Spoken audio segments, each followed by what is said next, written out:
ভাই একটা বার্গার দেন না। বার্গার খাবি? দে টাকা দে, 50 টাকা দে। ভাই এন তো কতগুলা বার্গার, আমার একটা বার্গার দিলে কি হবো?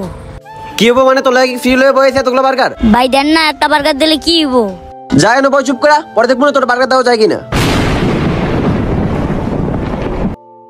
মাহিম ভাই একটা বার্গার দেন তো।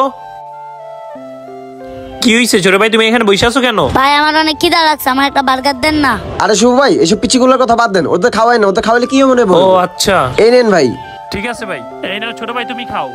আর ভাই শুনেন, আপনি যে এই যে টুপি আর পাঞ্জাবি পরছেন, এটা কেন পরছেন? কেন ভাই, আমি মুসলমান, আমি টুপি পাঞ্জাবি পরবো না? টুপি পাঞ্জাবি পরছেন কারণ আপনি মুসলমান, আর একজন মুমিন ব্যক্তির কাজ যে গরিবকে খাওয়ানো, এটা আপনি ভুলে গেছেন। ভাই এই ছেলেটা মা বাবা হয়তো নাই বা থেকেও নাই, এমন হতে পারে, এর জন্য এই ছেলেটা আপনার কাছে কিছু খাবার চাইছে। আপনি যদি একজন প্রকৃত মুমিন হয়ে থাকেন, তাহলে আল্লাহর নির্দেশে খাবারটা ঠিকই দিতেন।